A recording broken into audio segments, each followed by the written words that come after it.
또 암 치료는 우리 단거리가 아닌 마라톤이거든. 이 관이라는 과정이 어떻게 보면은 나한테 가장 중요한 부분이에요. 그 과정을 자기소개 부탁드립니다. 안녕하십니까. 나으람원 원장 문창식입니다. 이제 서서히 가을로 접어드는 것 같아요. 좀 지루하게 여름을 지냈는데 제가 우리 환자분들한테 이 암을 치료하는 가운데 마음의 준비 이런 부분들을 한번 좀 말씀드리고 싶은 게 오늘 아침에 보니까 TV에서 그 마라톤 이야기가 나오더라고요. 그래서 요즘에 뭐 마라톤 인구가 엄청 많아졌다고. 우리 사실 어떤 치료하는 데 있어서도 암 치료는 우리 단거리가 아닌 마라톤이거든요. 계획을 짤 때도 금방 뜨거워졌다가 식어버리는 이런 시스템으로 가면은 안 된다는 거죠. 장기적인 계획을 세우고 그리고 중간에 뭐 지쳐가지고 주저앉거나 이러지 않은 그런 암 치료만의 어떤 준비된 마음 자세가 좀 있어야 되는 것 같아요. 제가 이렇게 환자들 보면서 수많은 환자분들이 처음에는 엄청 열심히 해요. 좀 한 6개월, 1년 지나고 나면 이제 관해되고 그러면 내 몸에 이제 암이 없는 것 같고 또 주변 사람들이 너 암 걸렸다더니 보니까는 뭐 일반 사람들하고 똑같네? 막 이런 소리 하게 되면 그때부터 나태해지기 시작해요. 서서히 긴장되어 있던 부분들이 풀리게 되고 예전에 했던 생활 습관으로 돌아가고 음식도 조심을 많이 했다가 괜찮겠지 하고 한 번씩 어쩌다 처음에는 어쩌다 한 번이죠. 근데 나중에는 어쩌다 여러 번 하다가 옛날로 돌아가죠. 그러다 이제 잘못되면 뭐 재발하거나 전이 되죠.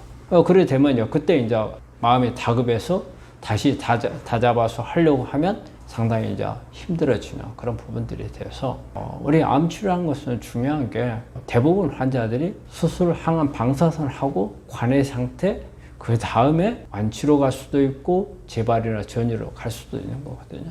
그래서 이 중간에 관해라는 과정이 있어요. 이 관해라는 과정이 어떻게 보면은 나한테 가장 중요한 부분이에요. 그 과정을 잘 하느냐 못 하느냐에 따라서 내가 어느 방향으로 갈 것인지 이게 결정이 되거든요.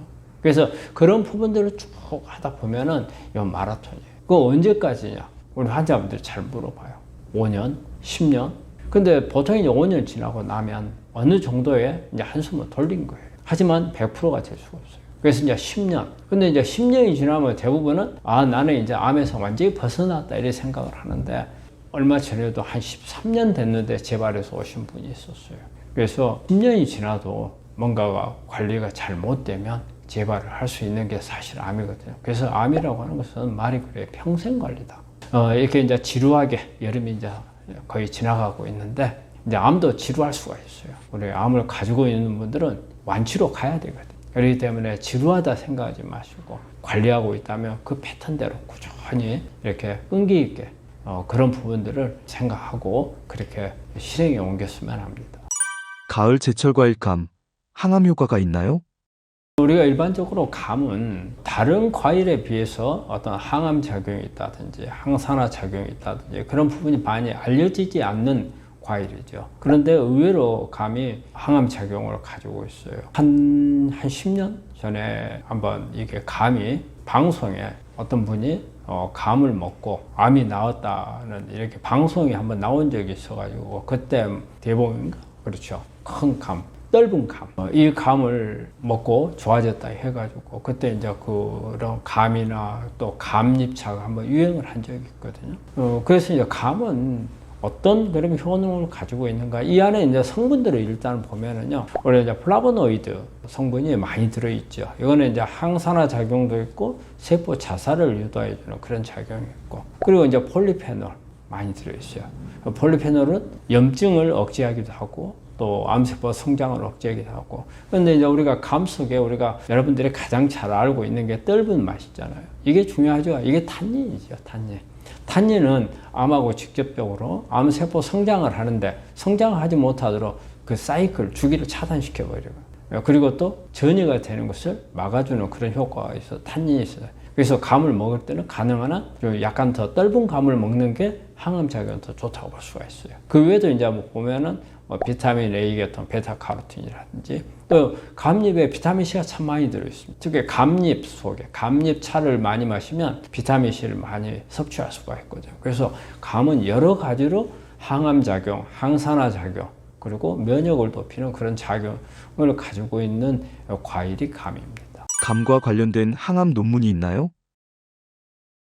예, 그런 논문들이 있는데 2020년 10월 달에 나온 논문이 사이언티픽 레포트에 발표된 건데 우리 감 속에 들어있는 성분이 PDGFR, 그래서 우리가 이제 혈소판 유래 성장 요소라는 건데 이게 상당히 악성으로 가는, 특히 이제 재발 전이가 되는 데 있어서 영향을 많이 주는 그런 유전자거든요.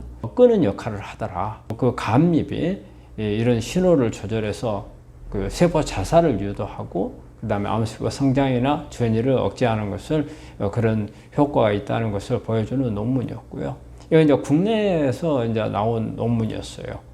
그래서 이제 이 논문을 통해서 감은 단순하게 과일, 맛을 느끼는 과일만이 아니고 그런 어떤 양리학적인 강한 항암 작용을 가지고 있는 식물이다 하는 것을 이렇게 좀 알려주는 그런 중요한 논문 중에 하나였습니다. 항암 효과를 확 높이는 감 섭취법이 있나요?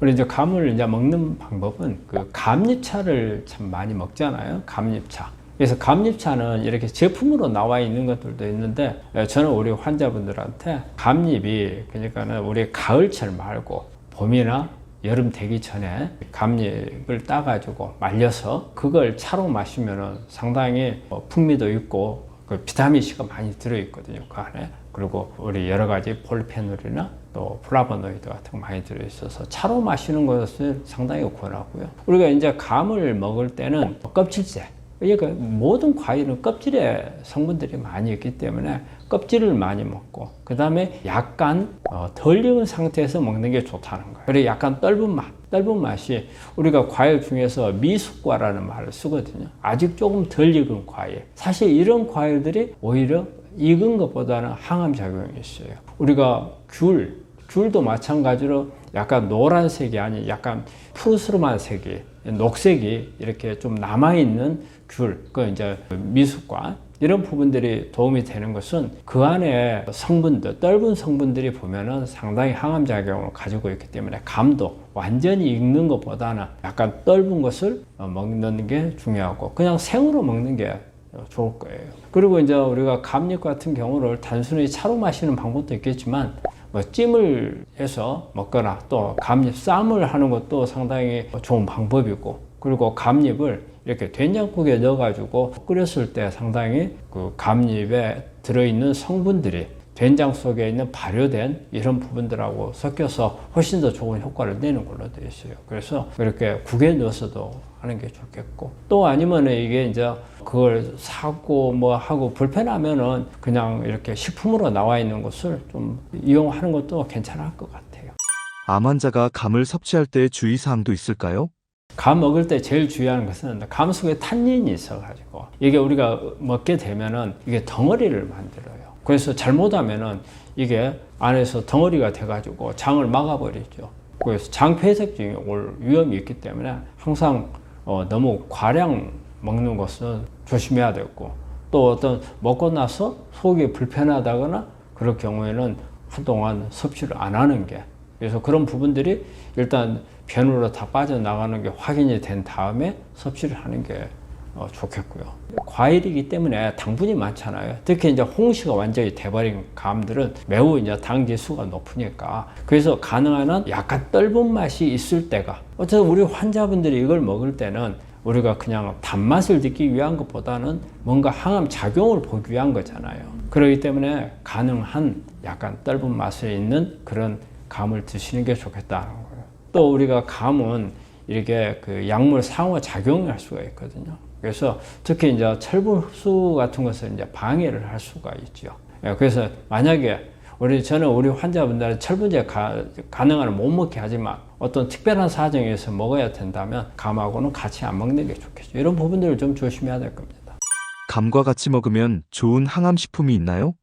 우리 이제 감 속에 어떤 항암 효과를 내는 다양한 뭐 플라보노이드라든지 아니면 폴리페놀 이런 부분들이 있는데 이런 부분들을 같이 가지고 있는 그런 식품들은 이게 효과가 극대화될 수가 있거든요. 그래서 그런 음식들을 보면 브로콜리라든지 올리브유, 그 다음에 토마토, 마늘, 그리고 이제 또 하나 중요한 게 한국 사람들이 좋아하는 콩을 우리는 발효시키는 음식들을 많이 먹잖아요. 그래서 청국장이나 된장이나 나또 이런 부분들하고 같이 먹으면 이 안에 있는 미생물들이 훨씬 더 그 효과를 높여주는 부분이 있어서 이런 발효된 콩 제품들하고 같이 섭취하는 게 상당히 효과를 높이는 데 도움이 됩니다. 무의 항암 효과는 어떤가요? 우리가 이제 무는 우리 한국 사람들이라면은 거의 매일 먹는 것 중에 하나죠. 무청도 먹고, 뭐 해장국에도 뭐 무청이 들어가고, 그 국도 우리 시원하게 먹는 무국 그런 부분들이 있어서 일상생활에서 먹다 보니까 그게 얼마만큼 항암 작용이 있겠느냐 하는데 의외로 무는 다양한 효능을 가지고 있죠. 특히 항암 작용을 가지고 있는 성분이 이소치오시아네이트라는 이 성분이거든요. 그래서 이 성분은 우리가 암세포, 세포 주기를 그러니까 성장하는 것을 차단시켜버리고 그 다음에 세포 자살을 시킬 수 있고 그 다음에 또 이게 해독에도 관여하죠. 그래서 우리가 이제 특히 우리가 해독하면 1단계, 2단계, 3단계가 있거든요.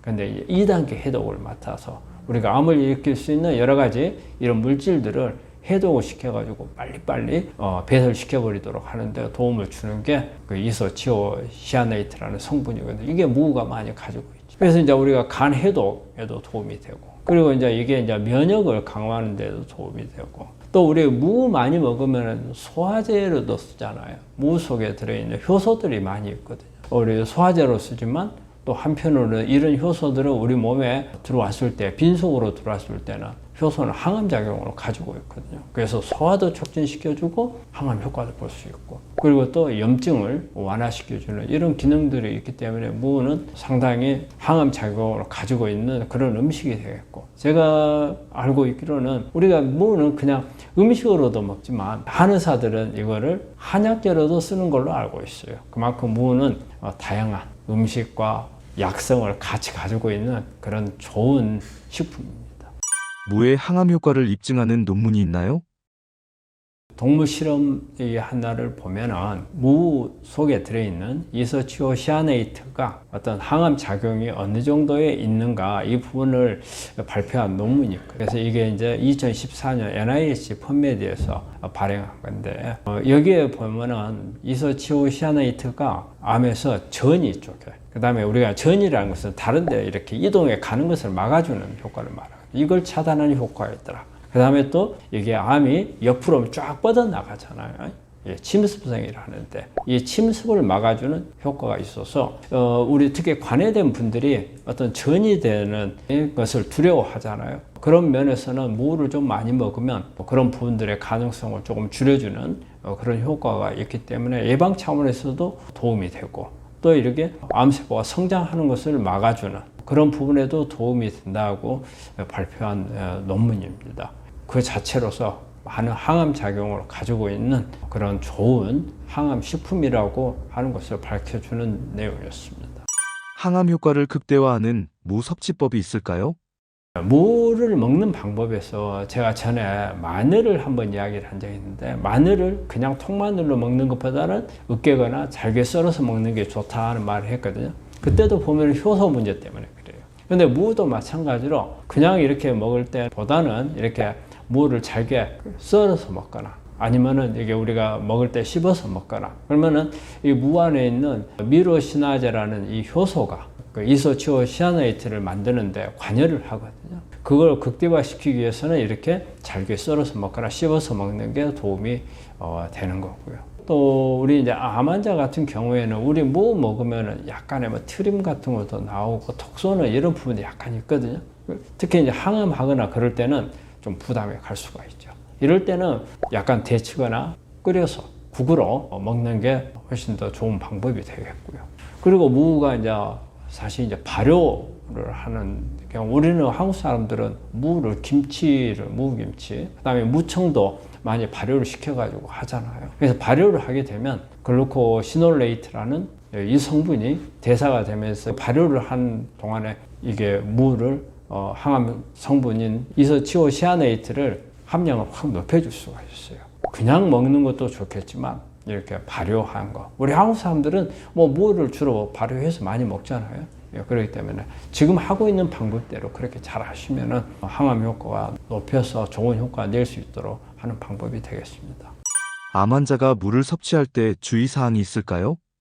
무가 우리 먹을 때 아마 많은 사람들이 좀 느꼈을 거예요. 위장장애가 조금씩 그냥 생으로 먹었을 때는 위장장애가 오거든요. 먹으면 안에 황이 들어있어서 가스 같은 거 생기고, 그 다음에 속이 쓰릴 수도 있고, 속이 더부룩해지는 이런 부분들이 올 수가 있거든요. 이럴 때는 가능한 한꺼번에 많이 먹지 말고, 그리고 소량씩 나눠서, 그리고 봐가지고 만약에 그래도 속이 불편하다 그럴 때는 익혀서 먹는 거, 그런 방법들을 이용하는 게 좋을 거라고 생각을 해요. 그리고 이제 무를 먹을 때 우리가 일반적으로 뭐 이제 조금 먹을 때 큰 영향을 주는 게 아닌데, 무를 혹시라도 많이 먹어야 될 경우가 있다면 갑상선 기능이 좋지 않은 분들, 갑상선 기능 저하증이 있는 사람들은 속에 고이트로겐이라는 이런 성분이 있어서 갑상선 기능 저하증에서 좀 더 악화시킬 수 있는 요인이 있거든요.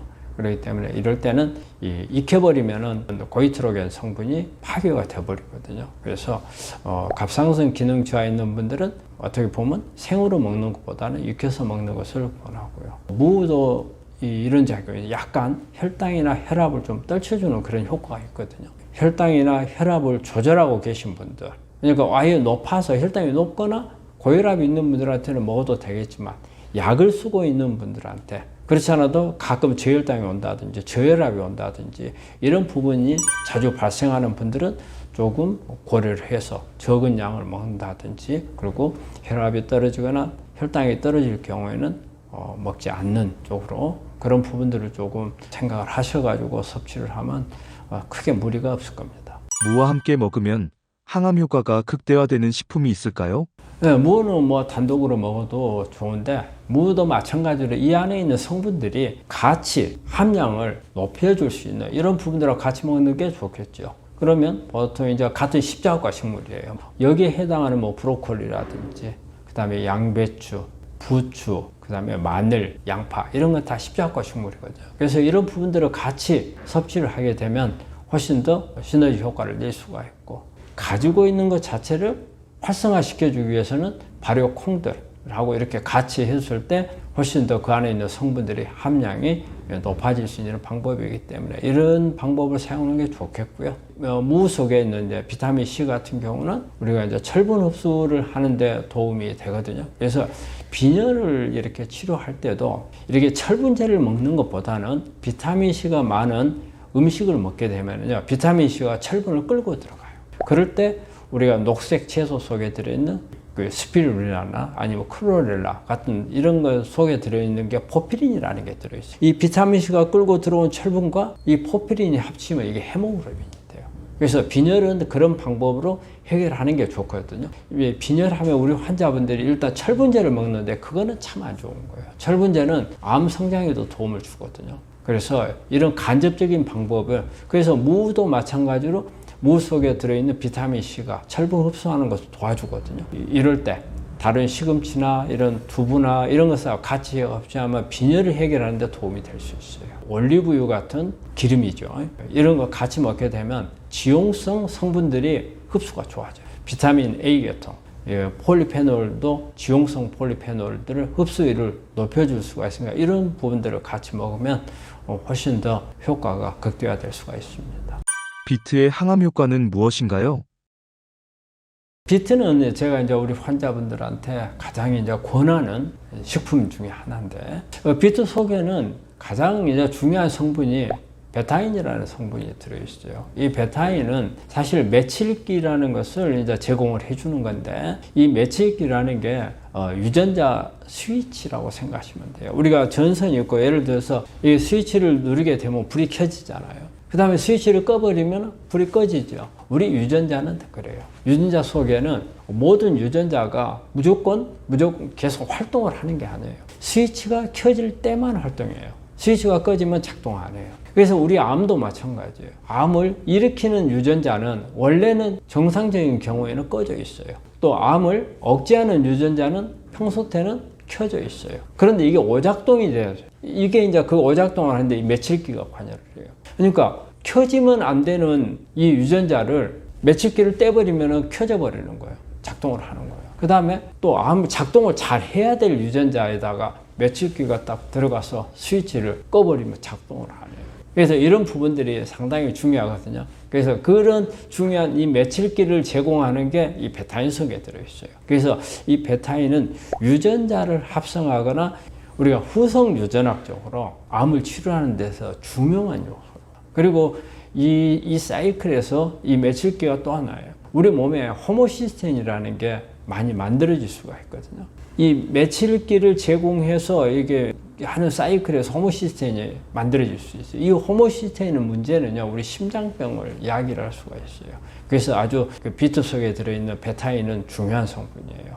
이제 그 부분뿐이 아니고 염증을 억제해주는 NF-카포비를 억제를 시켜주고, 그 다음에 간 기능 개선도 시켜주고, 항염, 항산화 작용을 가지고 있는 게 베타인이죠. 그래서 베타인이 가장 중요한 성분이고, 그 외에도 뭐 폴리페놀로 우리가 카페익산이라든지 클로로엔산이라든지, 그리고 이제 뭐 카로티노이드, 라이코펜, 다양한 파이토케미칼들이 많이 들어있어요. 그래서 이런 중요한 파이토케미칼들이 있고, 또 하나 중요한 건 비트 속에는요, 제가 제일 강조하는 것은 미네랄입니다. 비트는 이런 우리가 그 식품 중에 미네랄 보고거든요. 그래서 그 안에 뭐 칼륨, 마그네슘, 망강, 아연, 셀레늄, 칼슘, 다양한 미네랄들이 있어요. 근데 우리 환자분들이 되게 우리 산성화가 많이 되거든요. 산성화를 알칼리 쪽으로 바꾸려면 미네랄이 들어가야 됩니다. 그리고 또 우리 암 환자분들은 세포 안에 탈수가 많이 돼 있거든요.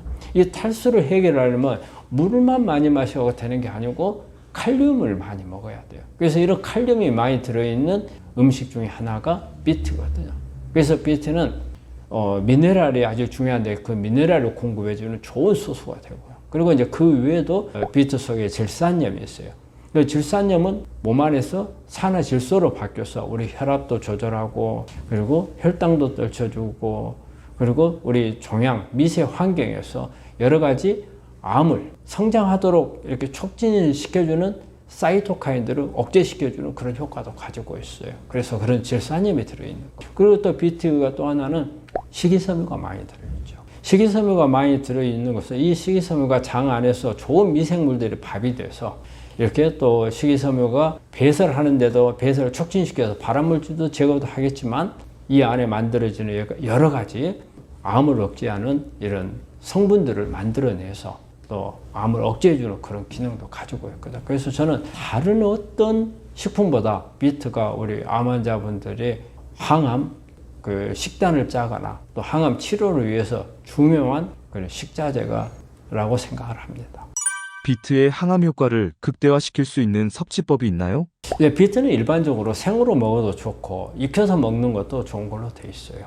그래서 생으로 먹는 경우는 우리가 단독으로 이렇게 먹는 방법도 있겠지만 보통 이렇게 이제 섞어서 특히 이제 주스를 만들어서 주스나 스무디 이렇게 만들어 가지고 먹는 게 여러 가지 방법들이 있는데 보통 우리가 이제 생으로 먹는 경우는 하루에 많이 먹으면 한 절반. 근데 절반까지도 먹기가 그렇게 쉽지는 않습니다.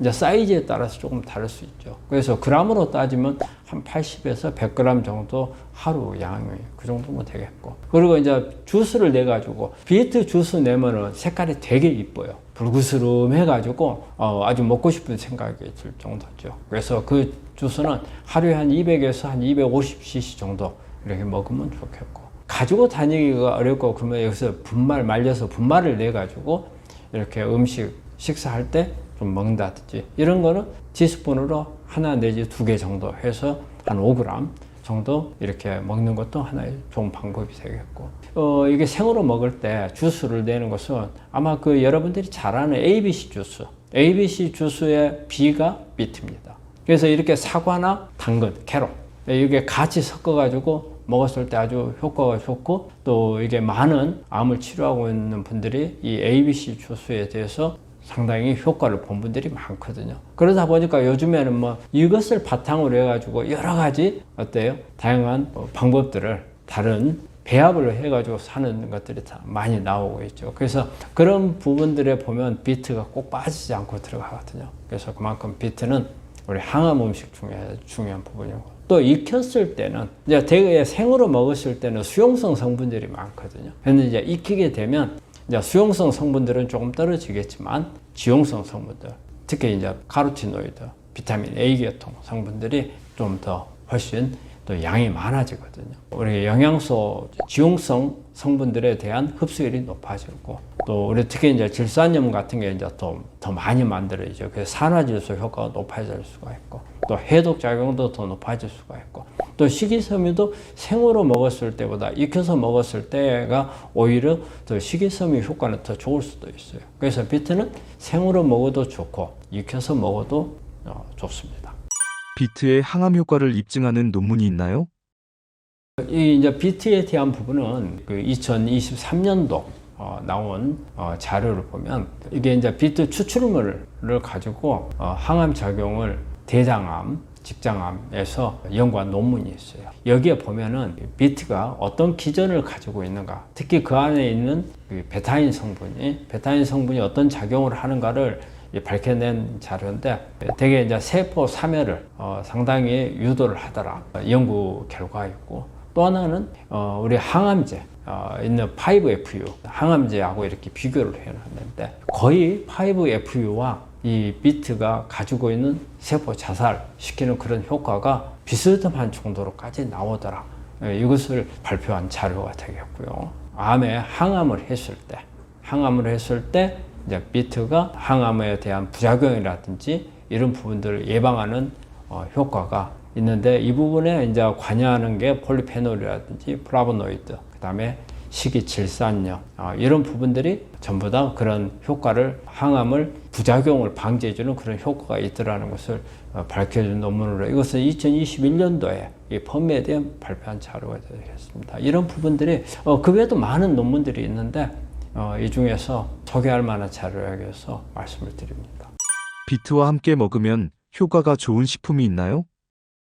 우리 이제 비트는 우리가 단독으로 먹기도 하지만 대부분 경우에 이렇게 같이 여러 가지 섞어서 먹는 경우가 많죠. 그래서 ABC 주스가 아마 가장 대표적일 거예요. 비트 속에 있는 철분 흡수를 돕는 비타민 C, 이런 부분도 이제 강화를 시켜줄 수 있기 때문에 사과 같은 것을 같이 이렇게 먹는 경우 좋고, 그 다음에 이제 허브하고 그 다음에 향신료, 이거는 이제 비트 속에 들어있는 어떤 지용성 성분들의 효과를 높여주는 그런 부분들이, 그 외에도 이제 당근이나 사과, 오이, 오렌지, 양파 이런 부분들하고 같이 먹으면 그 가지고 있는 항암 효과를 아주 극대화시킬 수 있는 그런 효과를 얻을 수 있습니다.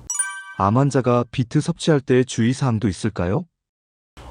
비트를 같이 할 때 이제 주의해야 될 부분은 이제 대개 이제 유제품이 일단 생각해야 될 부분인데, 유제품 속에 이제 칼슘이나 이렇게 질산염이 결합을 해서 혈압을 떨어뜨리는 그런 효과를, 지금 질산염이 갖고 있는 효과를 이 칼슘이 떨어뜨려 버릴 수가 있거든요. 그래서 같이 먹는 것은 좀 피하는 게 좋을 수 있겠고요. 술 마실 때, 그래서 술을 마시게 되면 아세트알데히드가 만들어지거든요. 그렇게 되면 비트의 항산화 효과가 감소를 하기 때문에 알코올하고 같이 먹는 것도 피하는 게 좋겠고, 그 다음에 지방을 너무 많이 먹게 되면 우리 질산염 흡수가 떨어지기 때문에 너무 고지방, 조금 먹는 건 괜찮아요. 아주 많이 먹는 것은 피하는 게 좋겠고요. 그리고 또 하나는 신장 같은 게 나쁜 사람들을 조심해야 됩니다. 비트 속에는 칼륨이 상당히 함량이 높거든요. 그런데 이게 이제 신장이 나쁘면 우리 칼륨이 배설이 잘 안 돼요. 그래서 고칼륨 혈증이 올 수 있는데, 이걸 먹게 되면은 그것을 고칼륨 혈증을 좀 더 악화시킬 수가 있거든요. 그래서 신장이 나쁜 분들은 좀 조심을 해야 됩니다. 비트하고 같이 어떤 주의해야 될 부분이 약물들이 있어요. 약물. 비트도 약간 항응고 효과가 있습니다. 그렇기 때문에 항응고제를 사용한 경우에는 조심을 해야 돼요. 그래서 특히 와파린이나 아스피린이나 이런 부분들하고 같이 먹는 분들은 좀 조심을 해야 되고, 그리고 이제 고혈압 약을 먹고 있는 분들, 잘못하면 이제 가끔 가다가 저혈압으로 가는 경우가 있거든요. 이럴 때 비트를 먹게 되면 혈압이 더 떨어져 버릴 수가 있으니까, 이렇게 고혈압 약물 먹을 때는 가능한 먹고 나서 좀 시간을 띄워서 비트를 먹는 게, 그런 부분들을 좀 조심해야 될 것 같습니다. 비트를 먹으면 소변이 붉은색으로 나올 수가 있거든요.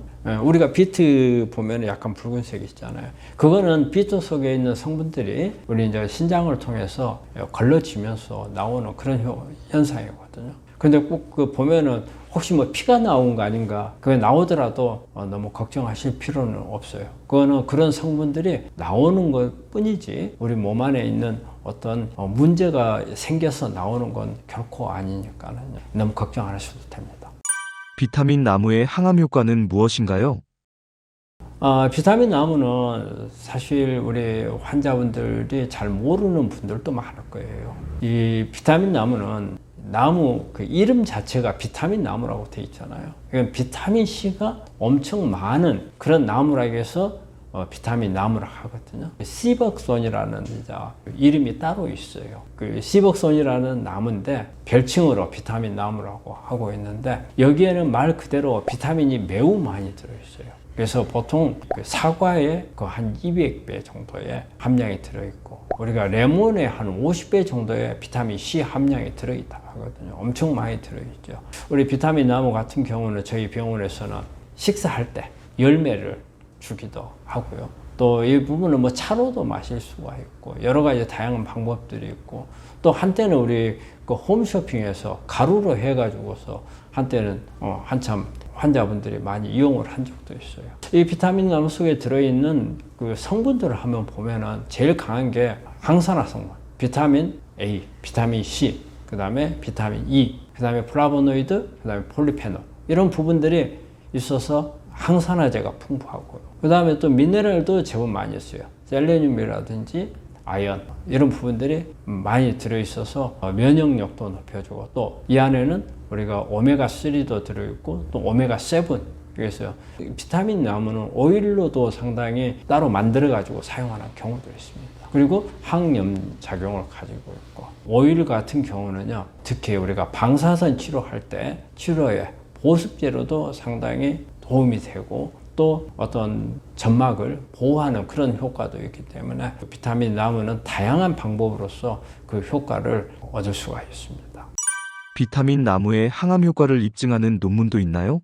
제가 그 2006년도에 자료를 한번 찾아봤는데 푸드 앤 케미컬 톡시콜로지라는 저널에 발표된 건데요. 우리가 시벅손 오일, 그러니까 비타민 나무 오일을 가지고 쥐를 가지고 동물 실험한 거예요. 여기에서 항암 작용과 그 다음에 항산화 작용을 본 건데요. 여기에 보면은 쥐를 가지고 한 건데 이렇게 쥐에다가 암세포를 이식을 시켜가지고 대조군과 그 다음에 비타민 나무를 먹은 것을 비교를 한 거예요. 그때 보니까 생존 일수가 대조군에 비해서 한 82% 정도 높아지더라. 그래서 이식만 해가지고 암이 큰 쥐는 15.6일을 살았는데 이렇게 비타민 나무를 투여한 쥐는 28.4일, 그러니까 82%의 생존율이 더 늘어나더라는 그런 자료가 있고요. 그 다음에 여기에서 보면 종양세포 감소율이 45.2% 이상 높아졌더라. 이것을 발표한 자료가 있거든요. 여기서 보면 시벅손, 비타민 나무는 상당한 항암 작용과 항산화 작용을 가지고 있다는 것을 보여주는 그런 논문입니다. 비타민 나무의 항암 효과를 더 높이는 방법이 있나요? 비타민 나무는 여러 가지 방법으로 먹어요. 또 비타민 나무는 비타민 나무 그 열매가 있거든요. 노랗게 생겨가지고 나무 하나에 엄청 많이 열려요. 그런데 이제 이 열매를 그냥 먹는 방법도 있고 또 하나는 잎을 가지고서 차를 내서 먹는 방법이 있고 또 오일로 내서 먹는 방법 또 이제 말려가지고 건조해야 하는데 분말을 내서 먹는 다른 방법들이 있거든요. 근데 이제 저는 우리 이제 병원에서 이제 열매를 주로 이제 많이 드리는데 상당히 좀 시긴 쉬어요. 하지만 시다는 것 자체가 비타민 C가 엄청 많다는 뜻이거든요. 이런 방법으로 주기도 하고 그 주스를 내 가지고 하는 방법 저는 이제 그걸 상당히 권해요. 그래서 비타민 나무가 비타민 C가 많기 때문에 되게 쉬어서 환자분들마다 먹기 좀 힘들어하는 분들이 있어요. 하지만 그 어떤 과즙으로 만든 거, 뭐 오렌지라든지 레몬이라든지 그 어떤 것보다도 비타민 함량이 엄청 높거든요. 저는 이 부분을 좀 하는데 제일 좋은 방법은 주스를 내서 먹는 방법이 제일 좋은 것 같아요. 그래서 이 안에 보면은 비타민 C라든지 플라보노이드, 폴리페놀 다양한 성분들이 엄청 많이 있고 그래서 면역을 높여요. 특히 우리가 환자분들의 면역력 중요하잖아요. 이런 부분. 그 다음에 산화물이 많이 생기니까 항산화 작용. 그래서 이런 부분들을 극대화할 수 있는 과일로 보자면은 이거 이상은 없는 것 같아요. 그래서 요즘에는 이 용도로 하기 위한 제품으로도 나와 있는 걸로 알고 있어요. 그래서 그런 부분들을 좀 섭취하면 도움이 되겠고요. 또 하나 방법은 이제 오일을 많이 또 하죠.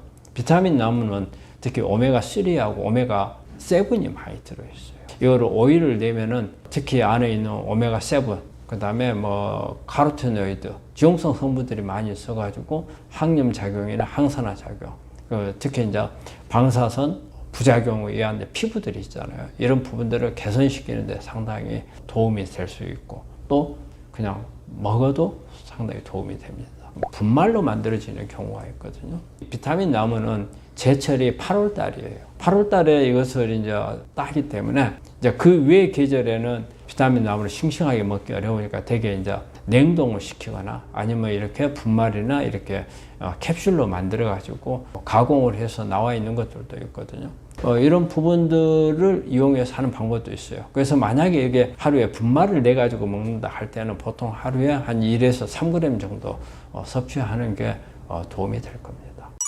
암 환자가 비타민 나무를 섭취할 때 주의사항이 있나요? 암 환자분들이 비타민 나무를 주의할 때요. 첫째는 이제 이것도 항응고 작용이 있기 때문에 일단 응고에 문제가 있는 분들, 항암할 때 우리 혈소판 떨어진 분들, 그리고 항응고제를 먹고 있는 분들은 조금 주의를 해야 되겠고요. 그리고 이게 면역 강화 효과가 상당히 높거든요. 근데 우리 환자분들 중에서 면역 억제를 치료를 하고 있는 분들이 있잖아요. 뭐 간 이식을 받은 사람이라든지 뭐 신장 이식을 받은 분이라든지 이런 분들한테는 면역을 높여주면 오히려 안 되잖아요. 그래서 이럴 때는 좀 주의하셔야 되고, 그리고 비타민 나무가 매우 쉬어요. 쉬고 그래서 그 위장이 좀 안 좋은 분들은 먹기가 좀 어려울 수가 있고 가끔 설사나 복부 팽만 같은 것들도 있을 수가 있거든요.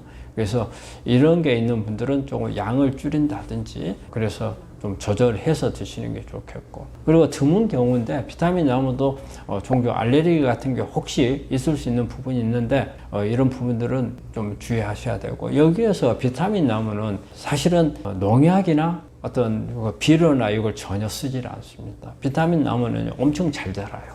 또 비타민 나무에는요 곤충이라든지 이게 그런 부분들이 잘 붙질 않아요. 그리고 토양이 척박해도 잘 크기 때문에 따로 비료를 주지도 않아요.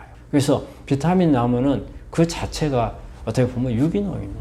그래서 너무 어떤 이게 채취해서 어떻게 뭐 씻고 뭐 이런 부분들에 대해서 크게 그렇게 부담을 가지실 필요는 없습니다. 비타민 나무와 함께 먹으면 좋은 식품도 있나요? 비타민 나무하고 같이 먹었을 때 도움이 되는 건요, 올리브유나 아보카도, 지용성 성분들을 같이 먹게 되면 비타민 나무 흡수율이 되게 높아지기 때문에 도움이 될 거고요. 그 다음에 이제 비타민 나무랑 이제 주스 같은 것을 여기에 보면 이제 강황이나 후추 같은 거 이렇게 같이 했을 경우에 상당히 효과가 좋은 걸로 돼 있어요. 그래서 후추가 특히 항산화 작용이라든지 항염 작용도 있는데 후추가 흡수율을 높여주는 그런 효과가 있어요. 그렇기 때문에 이렇게 만들어서 먹는 게 방법이고요.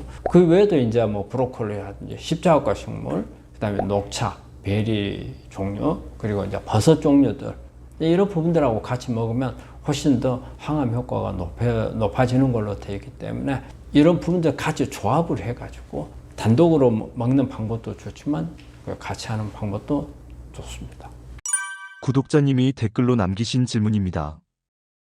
우리 환자분들이 보내주신 댓글에 대해서 답글을 하는 시간을 갖도록 하겠습니다. 우리 말리꽃이라고 하는 분이 보내주신 건데요. 안녕하세요. 선생님, 남편이 전립선암 3기로 이번에 수술을 했습니다. 그런데 수술 전에도 살이 빠졌지만 수술 후 더 빠진 듯 합니다. 물론 수술해서겠지만요. 전립선암과 살이 빠지는 데는 상관이 없다고 하던데요. 식사는 잘합니다. 살 빠지니 체력이 떨어져 걱정이 됩니다. 또 무엇을 먹어야 도움이 되는지도 궁금합니다. 일반적으로 암에 이완이 되면 되게 체중이 많이 빠집니다. 우리가 암을 진단하는데 이 진단 조건 중에 하나가 체중 감소거든요. 그거는 이 암세포가 워낙 성장 속도가 빨라서 우리가 먹는 영양소를 다 많이 빼들어가 버려요.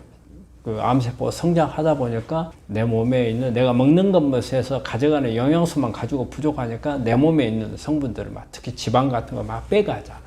그래서 체중이 빠지는 거거든요. 그래서 이제 체중이 빠질 수 있고. 근데 이제 되게 이제 수술하고 나서 우리 환자분들이 막 계속 막 쉬지 않고 계속 막 빠져간다 이게 걱정하는 분들이 있거든요. 그래서 이제 특별하게 예를 들어 항암을 한다든가 이런 경우에는 이제 당연히 항암을 하니까 체중이 빠지겠죠. 근데 그런 걸 하지 않는데도 체중이 빠지는 분들이 있어요. 거기에는 이제 딱 어떤 하나의 원인이라기보다는 다양한 부분들이 있다고 봐요. 먼저 어떤 본인이 갖는 스트레스 부분 수술을 하고 또 특히 이제 이번에 전립선암 수술했잖아요. 그래서 뭐 소변 보는 거라든지 특히 이제 저녁에 이제 그런 게 좀 화장실 자주 가야 되고 이런 부분들이 스트레스가 돼서 이렇게 체중이 올라가지 않는 이런 부분들도 있을 수 있고 그 다음에 이제 운동량이 부족해져 가지고 근육이 빠져버리거든요. 우리가 암 수술하는 동안에 움직이지를 않으면 근육이 금방 빠져요. 그런데 이 근육이 회복이 잘 안 되고 수술이 끝나고 나서도 특별히 노력을 하지 않으면 근육이 안 돌아와가지고 오히려 더 빠져가는 이런 분들도 있어요. 그리고 이제 식사라든지 이런 부분들이 이렇게 불균형이 돼가지고 오는 분들도 있고 그래서 이렇게 다양한 원인이기 때문에 이 부분에 대해서 걱정을 하시는 분들이 많은데요. 내가 만약에 식사를 잘하고 그 다음에 수면도 잘하고 스트레스도 적고 그 다음에 음식을 먹는 것도 우리 암 환자들에게 맞게 하고 있다면 너무 걱정하지 마시고 꾸준히 하는 대로 하십시오. 하다 보면 언젠가는 이게 체중이 올라옵니다. 근데 이때 체중이 올라오는 것을 너무 급하게 막 생각하시는 분들이 많아요. 빨리 체중을 올려야 된다. 그건 좋은 방법이 아닙니다. 왜냐하면 그렇게 올리게 되면 결과적으로 뭐예요? 많이 먹는 거죠. 많이 먹게 돼서 한마디로 지방만 늘어나는 거예요. 체중에. 중요한 것은 지방이 늘어나는 것도 도움이 안 돼요. 근육이 늘어나야 됩니다. 근육을 늘리려면 어때요? 운동을 하지 않으면 근육은 안 늘어납니다. 그래서 운동을 많이 하셔야 되고 또 하나 주의해야 될 건요. 내가 옛날에 가지고 있던 체중으로 돌아가야 되겠다 생각하시면 안 돼요. 그 체중이 뭐 다 그런 건 아니지만 많은 분들이 내가 가지고 있던 체중이 원래 내 체격에 맞춰 가지고 맞는 체중보다 오버되어 있는 경우가 많아요. 이런 경우는 참에 그 체중으로 돌아가는 것보다는 내 체격에 맞는 체중이 얼마인가 그게 목표가 돼야 돼요. 근데 내가 예전에 가지고 있는 체중으로 돌아가야 한다 생각을 하는 분들이 많아요. 그거는 잘못된 생각입니다. 그리고 그렇게 하다 보면은 오히려 암에는 안 좋습니다. 왜? 지방만 몽땅 늘어나거든요. 뱃살만 늘어나요. 그럼 나중에 우리 암 세포가 먹기 좋은 밥들 갖다가 막 주는 거하고 똑같죠. 근육을 길러야 돼요. 근육을 길러서 체중이 느는 건요, 빨리 늘질 않아요. 그리고 웬만큼 운동을 하더라도 근육이 쉽게 안 늘어나요. 그러니까 너무 조급해하지 마세요. 천천히 그 방법을 쓰면서 그 다음에 내 목표에 대한 체중을 예전에 가지고 있던 체중으로 절대 목표로 삼으면 안 된다는 것을 말씀드립니다. 구독자님이 댓글로 남겨주신 질문입니다. 이미영님께서 보내주신 건데요. 선생님, 혹시 오리고기 암 환자에게 어떤가요? 이 오리고기에 대해서는 말이 많아요. 이 오리고기가 왜 우리 환자분들이 오리고기를 다른 것에 비해서 선호하느냐면 불포화 지방산이 많다. 그게 선호하거든요. 사실 이런 그 다른 조류나 육류하고 이렇게 비교했을 때 오리에 불포화 지방산이 많은 것은 맞아요. 우리 환자분들이 생각할 때처럼 불포화 지방산이 다냐? 그건 아니에요. 우리가 대부분의 육류는 포화 지방산이 많죠. 불포화 지방산이 얼마 없어요. 근데 오리고기 속에 불포화 지방산이 조금 더 많아요. 하지만 포화 지방산도 있어요. 되게 보면 한 50% 정도로 봐요. 포화 지방산은 50%, 불포화 지방산은 50%. 근데 우리 환자분들은 다 불포화 지방산인 줄 알아요. 근데 먹는 데 있어서 조심해야 되는 게 하나 있어요. 여러분들이 오리고기, 오리 기름을 좋다 해갖고 먹는단 말이에요. 특히 뭐예요? 오리 구이를 하게 되면 흘러나오는 기름이 있잖아요. 이 기름에다 밥을 볶아서 먹어요. 그거 좋을까요? 안 좋을까요? 저는 그거 절대 권하지 않습니다. 왜? 오히려 이 불포화 지방산에 열이 가해지게 되면 이게 트랜스 지방으로 바뀝니다. 오리고기 속에 들어있는 것은 그냥 우리가 음식으로 먹어서 이 속에 있는 오메가3가 들어와서 도움이 되는 부분, 이게 좋은 거지. 흘러나오는 기름을, 그것도 열 때문에 한마디로 열이 가해진 트랜스 지방이 많은 이걸 가지고 밥을 볶아서 먹는 것은 정말 좋지 않은 방법이에요. 그렇기 때문에 오리 고기는 다른 것에 비해서는 조금 더 먹는 것을 권할 수는 있어요. 하지만 많이 먹는 것은 그렇게 권하지 않고, 특히 조리 방법을 따라서 이 안에 있는 오일이 열이 가해지는 것은 피해야 되는 겁니다. 구독자님이 댓글로 남겨주신 질문입니다. 우리 천재이루님께서 보내주신 거네요. 선생님, 간암 말기 환자입니다. 지금은 수술할 수가 없고 항암 1차였습니다. 어떤 음식이 좋을까요? 예, 우리 이제 이분은 간암 말기라고 하셨는데, 지금 이제 말기가 되니까 사기란 뜻이잖아요. 다른데 전이가 돼 있다는 뜻이거든요. 그렇기 때문에 이제 수술은 할 수가 없고, 제가 아마 항암을 하시는 모양인데, 이분은 지금 이제 이 내용만 가지고 환자분한테 참 설명하기가 좀 어려워요. 왜냐하면 지금 어떤 담도가 어떻게 돼 있는 건지, 그 다음에 간 기능이 어떻게 돼 있는 건지, 뭐 이런 부분들이 좀 알아야 되는데, 특히 간암이라고 하는 것은 우리가 간은 여러 가지 해독 기능이라든지, 그 다음에 여기서 많은 영양소들, 알부민이라든지 이런 다양한 부분들을 만드는 기관이기 때문에 중요한데, 특히 이제 간에 암이 있었을 경우에는 이런 부분들이 기능이 다 깨지는 거거든요. 그래서 어느 정도까지 깨지는가에 따라서 식사라든지 이런 게 다르죠. 간에 암은 있지만 이런 기능들이 다 정상이라면 우리가 평소에 먹는 음식 습관, 우리가 항암 음식 습관이에요. 이런 대로 하시면 돼요. 육류를 조금 피하시고 채식을 좀 많이 하시고, 그 다음에 단백질 섭취는 식물성으로 좀 하시고, 그러면서 간을 보호해주는 보조제라든지 이런 부분들도 좀 하면 되는데, 근데 그렇지 않고 간 기능이 많이 나빠져 있는 분들, 특히 우리 간암이 있는 경우에는 황달 수치가 올라가 있는 분들이 있거든요. 그 다음에 SGOT, GPT 간 수치도 올라가 있고, 이런 분들한테는 상당히 이제 음식을 할 때 소화 장애가 오거든요. 그렇기 때문에 육류라든지 이런 부분들이 소화가 잘 안 돼요. 특히 지방식은 우리 간이 나쁘면 소화가 잘 안 돼서 지방이 있는 부분들 최소한 줄여야 돼요. 그리고 단백질도 마찬가지로 간에 되게 부담이 가거든요. 간에서 일을 해야 되는데 간이 나빠져 버렸기 때문에 일을 제대로 못 해요.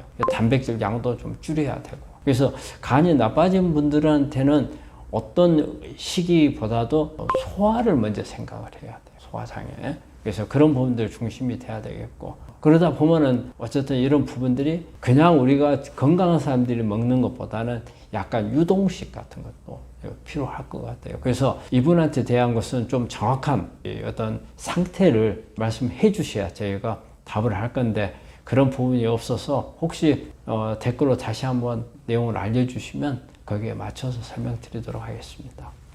구독자분께서 댓글로 남겨주신 질문입니다. 다음 질문입니다. 우리 김한호님께서 보내주신 건데요.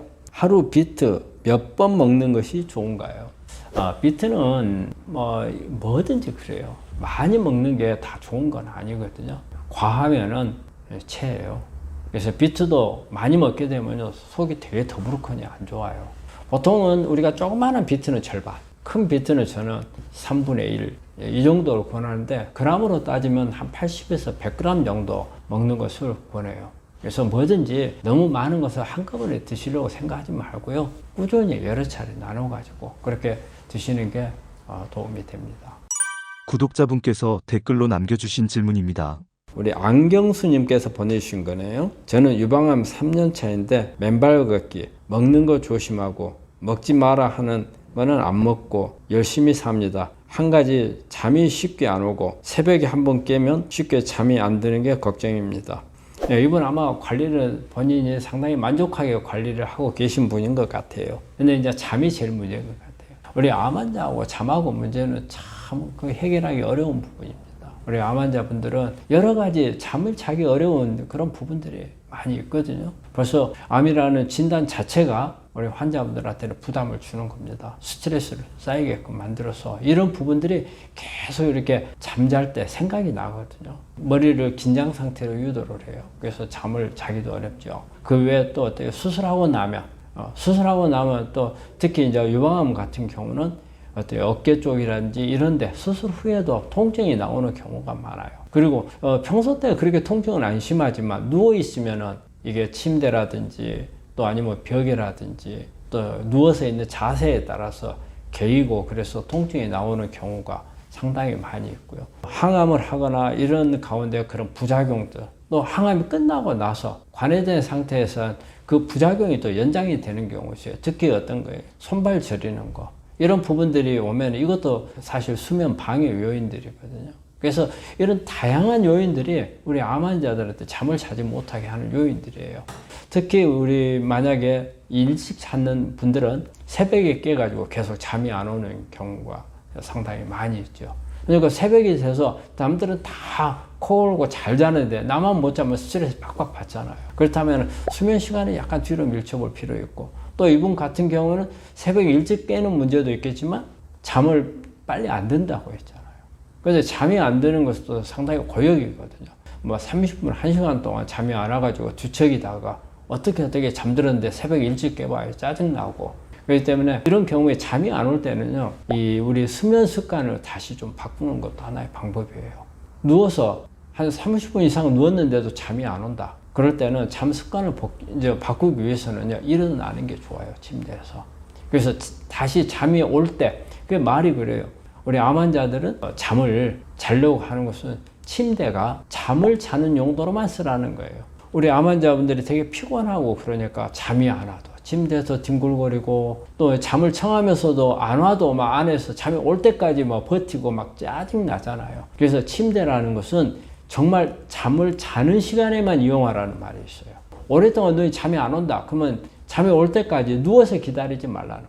일어나서 다른 일을 하거나, 좀 근당에서 무리하게 운동 같은 것을 할 필요 없어요. 그건 긴장 상태로 들어가는 거니까. 조금 뭐 명상을 한다든지, 아니면은 특히 이제 전자제품 같은 것을 이용한 TV나 뭐 핸드폰이나 이런 것을 보는 건 아닌, 그 외에 뭐 책을 조금 본다든지, 이런 방법을 해서 나를 좀 피곤하게 만들어서 잠이 오도록 그런 방법. 그래서 수면 습관을 고치는 것을 한번 노력해 볼 필요가 있지 않나 생각을 합니다. 이분한테는 그걸 권합니다.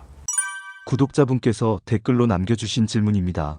네, 다음 질문입니다. 원장님 수고 많으십니다. 몇 가지 여쭤봅니다. 유방암에는 대두콩에서 단백질을 섭취하는데 대두콩에 에스트로겐이 나온다니 먹지 말고 서리태나 완두콩으로 단백질을 대신해야 될까요? 닭가슴살과 섞어 먹다가 동물성은 유방암에 안 좋다 해서 안 먹는데 조금씩 먹어도 될까요? 안 먹는 게 맞을까요? 소중한 정보 긴 시간 감사합니다. 두 가지인 것 같아요. 하나는 콩 문제, 또 하나는 닭가슴살 말씀하셨는데, 사실 콩은 우리 유방암에 지금 아마 이분은 호르몬 양성암이신 것 같아요. 그래서 에스트로겐이 이제 암을 이제 키우는 역할을 하죠. 말에 호르몬 양성 유방암은 여성 호르몬을 먹고 크는 암이라고 할 정도거든요. 여기서 되게 이제 식물성 에스트로겐 이야기가 많이 나오죠. 콩 속에 식물성 에스트로겐이 이제 많이 들어있는데, 우리가 암을 일으키는 에스트로겐은요, 동물성입니다. 동물성. 에스트라디올이라는 건데, 이 투가 에스트라디올이 동물성 에스트로겐이거든요. 이게 암을 유발시키는 그런 효과예요. 역으로 식물성 에스트로겐은 아니에요. 분자 구조가 에스트로겐하고 유사해요. 에스트로겐 수용체에 이 식물성 이 에스트로겐도 결합을 할 수가 있어요. 이게 에스트로겐이기 때문에 이것도 마찬가지로 암을 일으킬 수 있다. 이런 게 예전에 논문이 많이 나온 게 있어요. 근데 최근에 나온 논문들에 보면은요, 식물성은 오히려 암을 억제한다고 되어 있어요. 그건 뭐냐면 수용체, 우리 세포가 있으면 암세포가 에스트로겐 수용체를 몽땅 만들어가지고 이 에스트로겐을 많이 받아서 크는 거예요. 그러면 이 수용체에 에스트로겐이 붙기 전에 식물성 에스트로겐이 가서 붙어버리잖아요. 그러면 오히려 동물성 에스트로겐이 붙을 자리가 없어져 버려요. 그래서 신호가 오히려 차단이 돼요. 그래서 오히려 암 치료하는 데 도움이 되는 걸로 돼 있어요. 그래서 콩도 마찬가지고 여러 가지 그 뭐 석류라든지 뭐 치기라든지 이런 데 많이 들어있다고 되잖아요. 그래서 식물성 에스트로겐은 최근에 나오는 자료들을 보면 오히려 예방 효과가 좋다고 돼 있고요. 또 여기서 보면은 서리태하고 또 대두 뭐 이게 나오는데 완두콩 이건 다 같은 것들입니다. 여기 이 안에 있는 것은 똑같은 식물성 여성 호르몬이기 때문에 상관은 없습니다. 그 다음에 이제 그 닭가슴살을 적어 놓으셨는데, 우리 사실 문제는 닭이 어떤 문제가 있냐면요, 사육하는데 문제가 있거든요. 그래서 빨리 키워야 되니까 여러 가지 안에다가 성장 호르몬이라든지, 그 다음에 이게 먹이라든지 또 하나 이렇게 따닥따닥 붙어서 키우니까 감염될까 봐서 항생제라든지 이런 부분들을 많이 하다 보니까 그렇게 권하고 싶지는 않아요. 근데 이제 우리 환자분들이 일단 닭 중에서 닭가슴살은 괜찮다고 생각을 하시는데 그건 좀 이걸 생각하셔야 돼요. 닭가슴살하고 나머지 부위하고 어떤 차이가 있느냐. 닭가슴살이 좋다는 하는 건요, 사실은 우리 암 환자분들한테보다는 다이어트 하는 분들한테 좋다는 겁니다. 왜냐하면 닭가슴살 세포 속에는 우리가 가슴살을 날개 쪽이란 말이에요. 우리 비행기도 그렇고 새도 그렇고 가장 에너지를 많이 쓸 때가 지상에서 이륙할 때예요. 그때 에너지를 엄청 많이 써요. 그러니까 그 에너지를 쓰는 곳이 바로 날개 쪽이에요. 그래서 이 날개라는 닭가슴살 속에 있는 세포 속에는요, 미토콘드리아가 일반 세포에 비해서 몇십 배, 몇백 배 더 많아요. 에너지가 워낙 많이 필요하니까. 날개짓에서 날아 올라야 하잖아요. 그래서 닭가슴살 속에는 세포에 미토콘드리아가 많다. 그러니까 이걸 먹게 되면 미토콘드리아가 많이 들어와서 에너지 소비를 많이 하게끔 도와준다. 그래서 오히려 살이 빠진다. 그 말이거든요. 그런데 암 환자분들한테 그게 다 100% 적용되는 건 아니에요. 암 환자분들은. 그 개념하고 다르거든요. 오히려 암을 성장을 억제해 줘야 되는, 암을 치료할 수 있는 데 도움이 돼야 되는 거거든요. 그래서 그 닭가슴살이 암 환자한테 무조건 좋은 건 아닌데 이럴 때는 도움이 될 수 있어요. 환자가 기력이 너무 떨어졌다. 뭔가 기력을 좀 높이고 싶다. 그러면 어때요? 미토콘드리아가 많이 있어야 하잖아요. 에너지를 많이 만들어야. 또 우리 암 환자분들이 체온이 많이 떨어진 경우가 있거든요. 그런 부분들을 조금 높인다든지 이런 의미에서는 조금 도움이 될 수 있겠죠. 그러니까 내가 만약에 닭고기를 나 꼭 먹어야 되겠어. 한다 할 때 어느 부위를 먹는 게 좋겠는가? 이럴 때는 닭가슴살이 좋을 수는 있어요. 하지만 여러 가지 음식을 놓고 암에 좋은 음식으로 선택을 한다? 저는 제가 생각할 땐 그거는 아닌 것 같아요. 구독자분께서 댓글로 남겨주신 질문입니다. 우리 김은수님께서 보내주신 거네요. 림프암으로 항암 치료 받고 있는 환자입니다. 선생님 말씀 잘 듣고 많이 도움이 됩니다. 검사를 통해서 수치를 파악하라 하셨는데 병원에서 선생님이 말씀하신 검사를 안 해주네요. 면역 NK 검사를 해달래도 안 해주고 비타민 C, 비타민 D 등 검사를 하려면 어떻게 해야 하나요? 근데 지금 방금 말씀하신 이런 부분들은 검사 기관마다 다 가능한 거거든요. 특히 이제 면역에 관한 것은 우리가 이제 요즘에 많이 하는 게 이제 NK세포 활성도 검사죠. 근데 NK 활성도가 이게 면역의 전체를 보여주지는 못해요. 활성도도 우리가 두 가지가 있거든요. 하나는 감마 인터페론이라는 것을 내는 활성도 검사가 있고요. 하나는 그란자임이나 포포린이라고 하는 효소를 통해서 검사하는 방법 두 가지가 있는데 우리가 일반적으로 하는 그 NK세포 활성도 검사는 감마 인터페론 체크하는 검사입니다. 이거는 이 NK세포 전체에서 20%밖에 해당이 안 돼요. 그래서 이것만 가지고 정확하니 NK세포를 검사했다고 볼 수는 없어요. 하지만 실제적으로 가장 쉽게 하는 검사는 이거이기 때문에 이걸 하는 거고요. 그 외에도 T세포 기능이 어떻게 되어 있는가, 그 다음에 NK세포가 림프구 중에서 얼마만큼을 차지하고 있는가, 그 다음에 우리가 면역세포들이 같은 면역세포라도 쉬는 놈이 있고 활동하는 놈이 있어요. 이렇게 활동하는 놈들 비율은 어떻게 되는가, 그 다음에 면역세포가 억제되어 있는 상태인가 아니면 활성화가 되어 있는가, 이런 부분들을 검사를 하는 방법들이 있거든요. 그래서 이런 부분들은 우리나라에 있는 검사기관마다 다 가능해요. 그래서 그런 부분들을 병원에 가서 설명을 하고 해달라고 도움을 청하면 아마 해드릴 수는 있을 거예요. 그리고 이제 그 외에 여러 가지 뭐 비타민 C나 비타민 D나 이런 검사는 혈액에서 병원들마다 기본적으로 하는 병원들도 많이 있거든요. 아마 우리 환자분이 가신 병원에서 그걸 못 해준다고 한 것 같은데 그 외에 다른 병원에서도 할 수가 있으니까 좀 더 찾아보시면 되겠고 아니면 저한테 오셔도 됩니다. 그러면 좀 더 자세히 검사를 해드리고 설명을 해드릴 수도 있습니다. 구독자분들께 해주고 싶은 말씀이 있으신가요? 네, 오늘도 환자 여러분들하고 많은 이야기를 나눴고요.